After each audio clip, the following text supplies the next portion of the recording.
Hi everyone, welcome to my channel. In today's video, we are going to start our new chapter which is the nationalism in India. By the end of this video, you will understand every term and every topic clearly.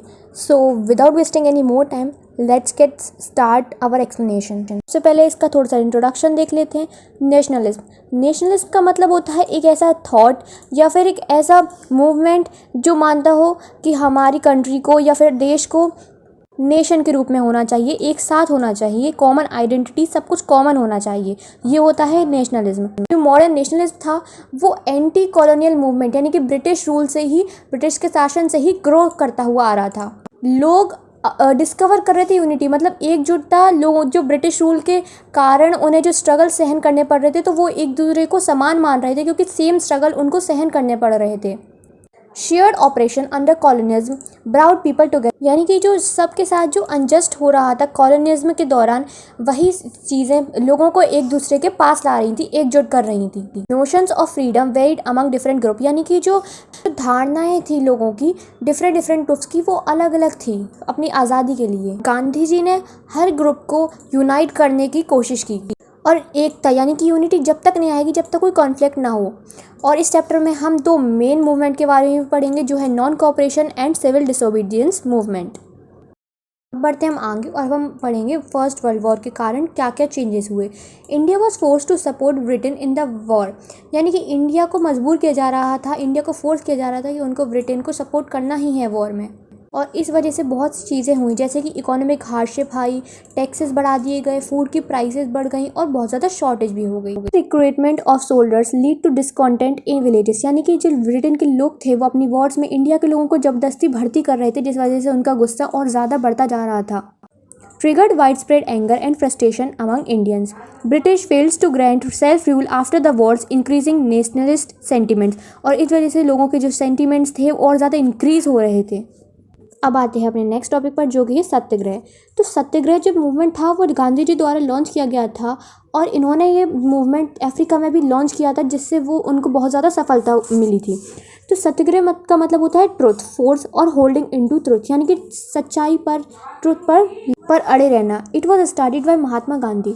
Satyagraha is a way of fighting against injustice without using violence, यानी कि सत्याग्रह का मतलब होता है injustice के खिलाफ, गलत चीज़ के खिलाफ फाइट करना विदाउट यूजिंग वायलेंस।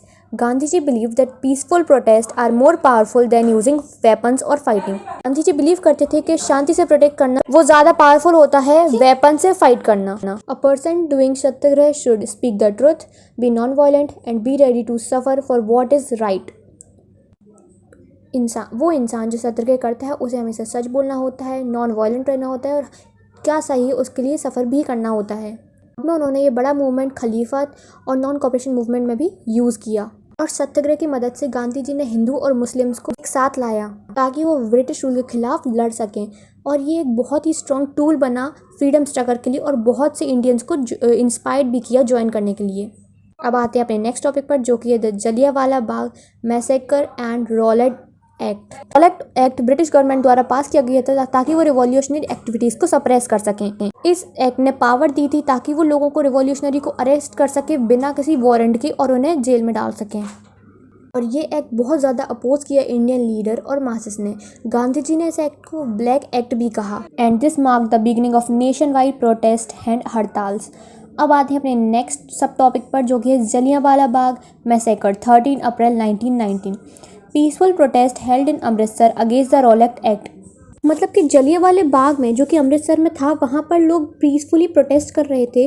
तभी जो जनरल ट्रायल आता है और जो ओनली जो एग्जिट थी उसे ब्लॉक कर देता है और ऑर्डर करता है ओपन फायर। वहाँ पर हंड्रेड्स ऑफ किल्ड और बहुत से लोग इंजर्ड हुए।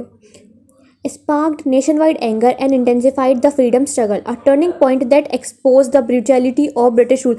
और यही एक टर्निंग पॉइंट था जिसने ब्रिटिश रूल की क्रूरता को एक्सपोज किया। अपने नेक्स्ट मूवमेंट पर जो कि था खिलाफत मूवमेंट 1919। जब फर्स्ट वर्ल्ड वॉर एंड हुई तो डिफीट हुई ऑटोमन एम्पायर की और बहुत ज़्यादा हार्श जो ट्रीटी थी उसको इम्पोज किया गया ऑटोमन एम्पायर पर। और जो वहाँ के स्पिरिचुअल हेड खलीफा थे उनको भी बहुत ज़्यादा इंसर्ट की गई। खलीफा के पावर को टेम्परल करने के लिए एक खिलाफत कमेटी फॉर्म हुई बॉम्बे में मार्च 1919 में। मुस्लिम लीडर मोहम्मद अली और शौकत अली ने इसको स्टार्ट किया और खलीफा अथॉरिटी की रिस्टोरेशन का डिमांड किया, और उसी के साथ साथ वो नॉन कॉपरेशन मूवमेंट के साथ मर्ज भी हो गए ताकि उनकी यूनिटी बढ़ सके। गांधी जी ने एक बहुत अच्छा मौका देखा हिंदू और मुस्लिम को एक साथ लाने का। अब आते हैं अपने नेक्स्ट टॉपिक पर, जो कि हमारा first movement non cooperation movement 1919 to 1992।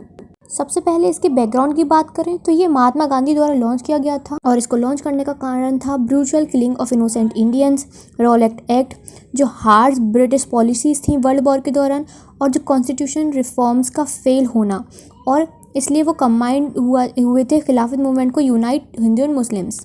जो इसके ऑब्जेक्टिव्स थे वो थे स्वराज यानी कि पीसफुल और non violence resistance, cooperation with British rules को एंड करना सारे सेक्टर्स में, और अल्टरनेटिव इंडियन इंस्टीट्यूशन बनाना ताकि लोगों को ब्रिटिश इंस्टीट्यूशन और अथॉरिटी को यूज़ ना करना पड़े। अब बात करते हैं इसके मेजर फीचर्स एंड एक्शन की। तो इस एक्ट में बॉयकॉट किया गया ब्रिटिश स्कूल्स कॉलेजेस का, law courts and government services का, फॉरेन गुड्स जैसे कि क्लॉज, लेजिस्लेटिव काउंसिल जैसे कि इलेक्शंस, और टाइटल्स और होनर्स लाइक सर, और प्रमोशन किया गया खादी का, नेशनल स्कूल्स और पंचायत का, स्वदेशी गुड्स और village industries. Movement involve students, lawyer, teacher, peasants, workers and trader. इसमें पार्टिसिपेशन पूरी कंट्री में बहुत जगहों पर लिया गया, चाहे वो अर्बन हो या रूरल। ट्राइबल एरियाज़ में पीपल ने रिवॉल्ट किया फॉरेस्ट लॉ के अगेंस्ट, एग्जाम्पल आंध्र प्रदेश। और इस मूवमेंट को एंड किया गया क्योंकि चौरी चौरा इंसिडेंट हो गया था, यहाँ पर वायलेंट हो गया था क्योंकि एक पुलिस स्टेशन पर आग लगा दी गई थी और 22 पुलिसमैन मारे गए। गांधी जी ने नॉन वायलेंस पर विश्वास किया और इस मूवमेंट को हाल ही विदड्रॉ कर लिया। इस वजह से बहुत से लीडर्स और फॉलोअर्स डिसअपॉइंटेड भी हुए। अब देखते हैं टाउन्स में किस तरीके से मूवमेंट में लोगों ने पार्टिसिपेट किया। मूवमेंट स्टार्ट हुआ मिडिल क्लास पार्टिसिपेशन के साथ। स्टूडेंट, टीचर्स और लॉयर्स ने स्कूल्स और कॉलेजेस को छोड़ दिया। फॉरेन गुड्स को बॉयकॉट किया गया और स्टॉप कर दिया ब्रिटिश आइटम्स को सेल करना। खादी का प्रमोशन हुआ और ब्रिटिश इंपोर्ट्स और क्लॉथ्स का जो है बॉयकॉट किया गया। पर शुरू के जोश के बाद जो मूवमेंट था टाउन में वो कम होने लगा क्योंकि लोग गवर्नमेंट जॉब्स पर दोबारा जाने लगे। खादी बहुत ज़्यादा एक्सपेंसिव होता था और फॉरेन क्लॉथ्स भी अवेलेबल थे, तो लोगों ने फिर से वही पहनना चालू कर दिया और अल्टरनेटिव इंडियन इंस्टीट्यूशन भी लिमिटेड थे। देखते हैं कंट्री साइड में।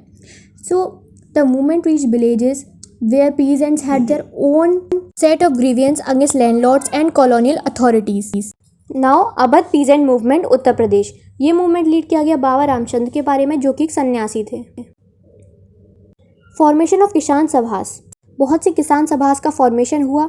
ट्राइबल रिबेलियन, जो ट्राइबल ग्रुप थे वो भी इंस्पायर्ड हुए मूवमेंट से। और आंध्र प्रदेश में एक मूवमेंट हुआ tribal uprising led by Alluri Sitarama Raju, जो अपने आप को बताते कि उनके पास स्पेशल पावर गॉड ने दी है। और इसी के साथ साथ एक बहुत बड़ी चीज़ हुई जो हुआ miss interpretation of Gandhi's message. For example Gandhi promoted non violence and peaceful non cooperation, और लोग वायलेंट हो गए थे और लोगों ने गांधी जी के तरीके को गलत तरीके से इस्तेमाल करना चालू कर दिया। देखते हैं कि स्वराज को प्लांटेशंस में कैसे लिया गया। Plantation worker in Assam had their own understanding of Swaraj, यानी कि जो प्लांटेशन वर्कर असम में थे उनकी खुद की अलग अंडरस्टैंडिंग थी स्वराज को लेकर। उनके लिए फ्रीडम का मतलब था मूव फ्रीली, प्लांटेशन के अंदर और बाहर रहना, रिटेनिंग अ लिंक और विलेज से लिंक रहना। लेकिन इनलैंड इमिग्रेशन एक्ट के ज़रिए वो परमिटेड नहीं थे कि वो अपनी जो ज़मीन है उसको छोड़कर जा सकें।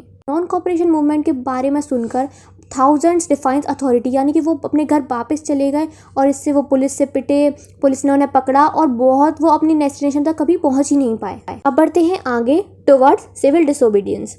सो इन फरवरी 1922 महात्मा गांधी ने डिसाइड किया कि वो नॉन कॉपरेशन मूवमेंट को विदड्रॉ करेंगे क्योंकि वायलेंस बढ़ता ही जा रहा था। और कांग्रेस पार्टी में सी.आर. दास और मोतीलाल नेहरू ने स्वराज पार्टी भी फॉर्म किया था, लेकिन जवाहरलाल नेहरू और सुभाष चंद्र बोस कंप्लीट इंडिपेंडेंस चाहते थे। लेट 1920 में वर्ल्ड वाइड इकोनॉमिक डिप्रेशन आया जिसने पीजेंट्स की कंडीशन और ख़राब कर दी। साइमन कमीशन भी आया लेकिन उसमें एक भी मेंबर नहीं था, तो इसलिए जब वो आया तो उसे गो बैक साइमन के नारे लगाकर वापस भेज दिया गया। इन दिसंबर 1929 लाहौर कांग्रेस सेशन में जवाहरलाल नेहरू ने डिमांड किया पूर्ण स्वराज और उन्होंने डिक्लेयर किया कि 26 जनवरी 1930 को इंडिपेंडेंस डे डिक्लेयर कर दिए जाएंगे, लेकिन ऐसा नहीं हुआ। 31 जनवरी 1930 पर गांधी जी ने विसरॉय इरविन को अपनी 11 डिमांड्स को भेजा और उन्होंने उनको धमकी दी कि अगर उन्होंने उनकी 11 डिमांड नहीं मानी तो वो सिविल डिसोबीडियंस कैंपेन को स्टार्ट कर देंगे। अब आते हैं अपने नेक्स्ट टॉपिक पर, जो कि salt march and civil disobedience movement. तो ये लॉन्च किया गया था महात्मा गांधी के द्वारा 12 मार्च 1930 में। उन्होंने ये स्टार्ट किया था साबरमती आश्रम से डांडी तक, 240 माइल जर्नी। गांधी जी ने सॉल्ट लॉ को ब्रोक किया 6 अप्रैल 1930 में। उन्होंने पानी सी वाटर से नमक बनाकर दिखाया। British salt monopoly was a symbolic of oppressive colonial rule, यानी कि ब्रिटिश लोगों ने जो सॉल्ट पर जो टैक्स लगा रखा था वही उनकी क्रूरता को दिखाता है, और इसी ने मार्क की बिगिनिंग सिविल डिसोबीडियंस मूवमेंट की। मूवमेंट में इन्वॉल्व था कि अब उन्हें ना ही रिफ्यूज़ करना और रिफ्यूज़ के साथ साथ डिसओबे भी करना है। For example salt, land tax, forest laws, boycott करना होगा फॉरेन क्लॉथ, लिक्विड और गुड्स का। नॉन पेमेंट ऑफ टैक्स, यानी टैक्स के पैसे नहीं देंगे और रिज़ाइन कर देंगे गवर्नमेंट जॉब से।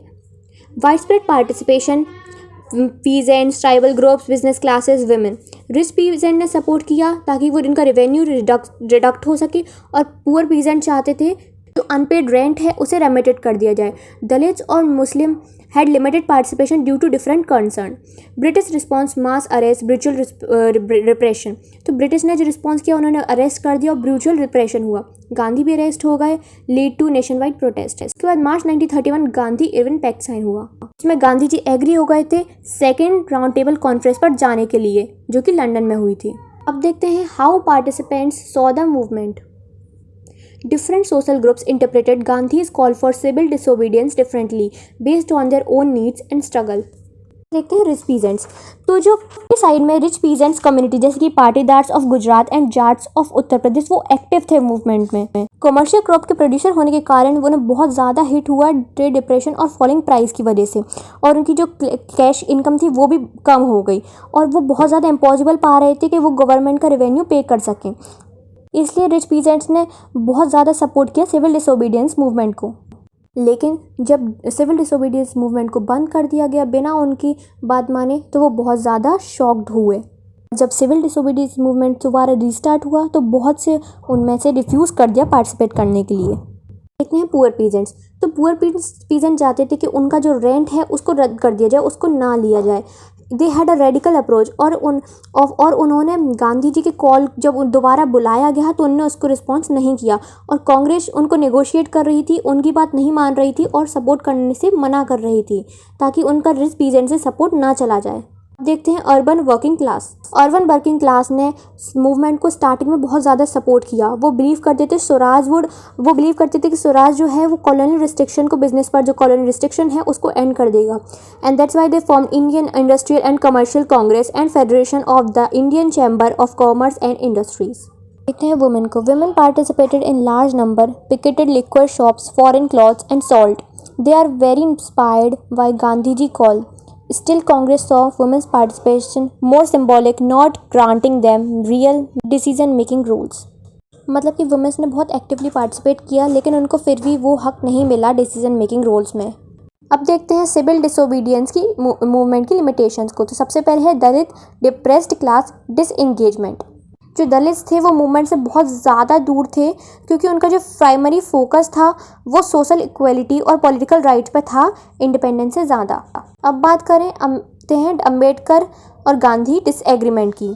डॉक्टर बी आर अम्बेडकर ने डिमांड किया था सेपरेट इलेक्टोरेट्स दलित्स के लिए ताकि पॉलिटिकल रिप्रेजेंटेशन मिल सके, लेकिन गांधी जी ने अपोज किया इसे, क्योंकि उन्हें डर था कि ऐसे हिंदू डिवाइड ना हो जाएं। अब देखते हैं withdrawal of business class support. Initially supportive Indian industrialist, later withdraw. They feared instability, economic losses and disruption of laws and order due to the movement.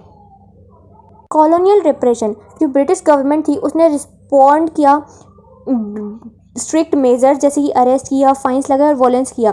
Fear of repression discouraged wider participation from the masses, और इसी वजह से बहुत ज़्यादा participation जो है लोगों का कम हो गया। और इसी के साथ था limited mass participation. The movement did not attract all section of society equally, यानी कि इस मूवमेंट ने सारे सेक्शन ऑफ सोसाइटी को इक्वली अट्रैक्ट नहीं किया। बहुत से इंडिफरेंट और पैसिव रह गए due to various social and political reason. अब देखते हैं अपने नेक्स्ट टॉपिक को, sense of collecting belonging. Nationalism developed होता है shared sense of identity and pride से। कॉमन सिंबल्स जैसे कि नेशनल फ्लैग और भारत माता को क्रिएट किया गया यूनिटी लाने के लिए। फोक सॉन्ग्स, टेल्स और फेस्टिवल्स वर रिवाइव किए गए ताकि वो कल्चर प्राइड को प्रमोट कर सके। हिस्ट्री को रीइंटरप्रेटेड किया गया और लोगों को बताया गया कि उनका पास्ट कितना ग्लोरियस रहा है। लीडर्स जैसे कि गांधी जी ने एम्फसाइज किया स्वदेशी और khadi as a national symbols, struggle किया कॉलोनी रूल के अगेंस्ट। प्रिंट मीडिया ने स्प्रेड किए नेशनलिस्ट आइडिया और कनेक्ट किया लोगों को अक्रॉस रीजन। हिंदी का यूज़ हुआ और रीजनल लैंग्वेज का यूज़ हुआ लिटरेचर में ताकि कल्चरल यूनिटी हो। Participation in mass movement foster a sense of togetherness. Religious and regional identities were merged into a broader national identity. बात है इस चैप्टर के कंक्लूजन पर। Nation as a shared identity. Nationalism developed through the idea of the nation as a single identity among diverse people. Nationalism developed हुआ nation के idea से as a single identity अलग अलग लोगों के सामने। फोकलियर सॉन्ग्स और आइकर्स ने बहुत अच्छा रोल प्ले किया लोगों को साथ लाने में। स्ट्रगल्स और मूवमेंट्स हुए, उन्होंने लोगों के बॉन्ड को और ज़्यादा स्ट्रेंथन कर दिया और अलग अलग जो डाइवर्सिटी थी के लोगों थे वो लोग भी यूनिफाई हो गए। Different language culture made unity challenging. तो इसी के साथ हमारा ये चैप्टर भी होता है ख़त्म। अगर आपको ये चैप्टर समझ में आया तो जल्दी से वीडियो को लाइक, सब्सक्राइब और शेयर कर देना कि आने वाली वीडियोज़ की नोटिफिकेशन को आप मिस ना कर सको। अब मिलते हैं अपनी नेक्स्ट वीडियो में, तब तक के लिए take care, bye bye, thanks for watching.